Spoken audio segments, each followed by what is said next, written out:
Okay, welcome to the May Cellar series description here.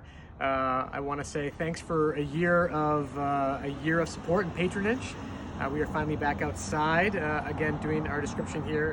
We've got some exciting new wines to kick off spring. So I just want to quickly say, it really does feel like spring now. Things are in bloom. We've got a little plum tree behind us here, right off Grand Avenue. It's feeling warm. The sun is feeling quite warm, and I'm starting to really itch to travel again. So I was kind of thinking about the theme of this tasting, and I'm really kind of itching to travel, and this is an opportunity to do exactly that. So we've got 6 different wines from 6 different countries. We've got 2 whites, 1 dry rosé, and 3 reds, and really it's an exploration, which is what I wanted to do kind of all along. Wine's primary function for me is to kind of wash down food at the table, but kind of a very close second would be to really travel to a different place and a different time with each new bottle. So let's do that. Let's jump into a wine from the French Alpine region of the Savoie. This is a producer called Domaine de l'Edile. This is the 2019 Roussette. Roussette is a grape that is also known as Altesse. It's very similar to Ferment in Hungary. It's similar to Roussanne on the Northern Rhone.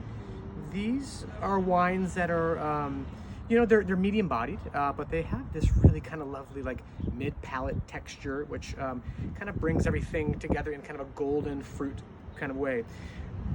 This is also coming from just one of those really, really ideal parts of France in terms of just the scenery. This is grown between just outside of Albertville, essentially, between Chambéry and Albertville. So these mountainous valleys, kind of like Sound of Music style mountainous valleys, produce really, really lovely wine. So Philippe and Francois Thiolier are the farmers here, and they make really lovely production across their 10,000 cases that they make each year, total production. So nice little mountain white from France. Kind of hopping on an Air France flight to Athens. We are looking at the Skouras winery right here. This is their Moscofilero from the Peloponnesian Peninsula. So we are south and west of Athens in a rather mountainous area again. These are grown at about 2,400 feet above sea level, which for being so close to the sea, you kind of get an idea how quickly we arrive at a different elevation here. So Moscofilero is spring in a bottle. It is aromatic. It has this beautiful kind of floral quality to it, but it is bone dry. It's medium bodied, light to medium bodied, I would say, but it just has this awesome perfume to it that I think is rather kind of intoxicating and appropriate for the season. So George Skouras is a really, really important winemaker. Went to Dijon in France and learned how to make wine there, and then started his family winery in 1986 in the Peloponnesian Peninsula. 30-year-old high elevation vines here. We are going to Württemberg. We're outside of Stuttgart. We're near the Black Forest. These are, not maybe the most important wine region in Germany. It's not like the Mosel or the Rheingau or the Rheinhessen or the Pfalz, but there are amazing little finds that we are finding like this from an importer called Van Boden, amongst others, but Van Boden really is kind of pushing the limits for exciting new producers. Jochen Breuer is the winemaker here. It's kind of a classic story for this area. The family used to sell the fruit to the local co-op up until 1997, until they started to realize we can start to bottle our own wines and make really, really high quality wines at that. All biodynamic since 2012. And this dry rosé, which has a little bit more color concentration, I hope you can see that there, is made from Trollinger, Portugieser, Zweigelt, and Pinot Noir. Not your average Provençal blend, which I'm kind of welcome. I like to see, kind of different shades of pink. So lovely one. Moving on to just outside Santiago, Chile. We are looking at a wine right here from Don Juan Jose. This is a really, really unique project. This is old vine Carignan that's over 100 years old, the vines. Aged in clay amphora, like 200 and 500 liter clay amphora. And those amphora are over 100 years old. They were made by monks in southern Chile over 100 years ago. Yeah, it's basically two winemakers that have got together in the last few years. Very young project here. Young winemakers making very, very old school wines. But they trained at, with the winemakers at Chateau Margaux, Domaine de Pingus, with Stéphane Derancourt. Like, these guys really have chops when it comes to winemaking. And anytime I am shown a new natural wine, I really kind of take a deep breath and hope it's good, and that's not always the case with new natural wines from wherever they come from, because they're coming from everywhere.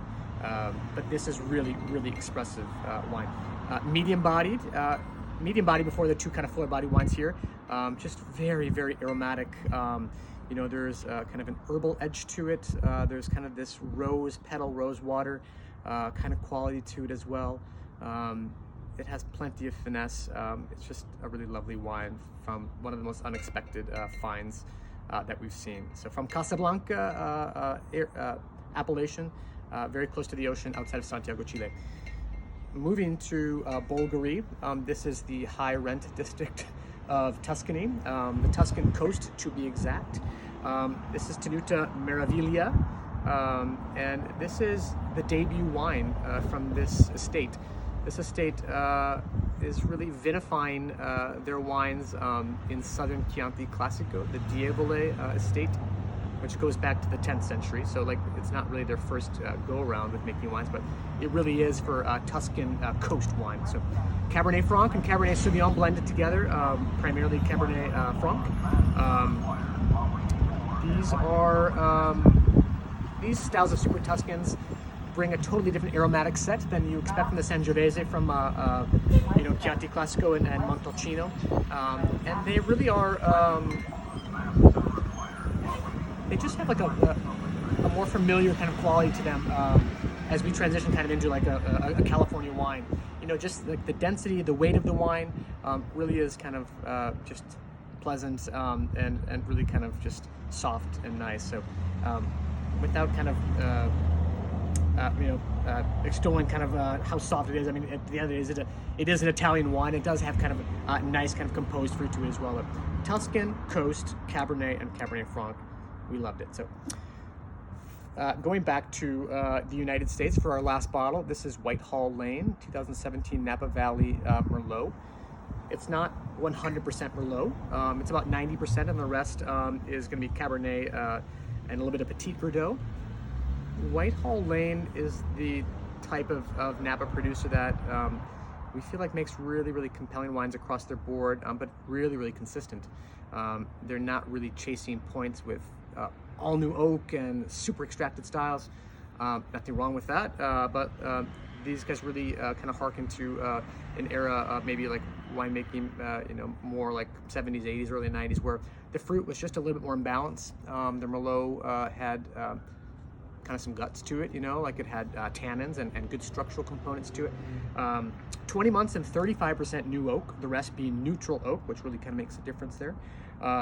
Yeah, lovely stuff. Whitehall Lane farms 8 vineyards across the Napa Valley, and I'm happy to include a Napa Valley Merlot in this tasting. So it's about $145 after the 20% off discount on these. Again, super limited. 7 cases came into the state. Not much more for this. Really small guys here. So hope you enjoy it. Happy spring. Pick it up starting this weekend, Friday afternoon. You can call us, email us, direct message us. We hope one way or another you get these into your glass this month. Thank you.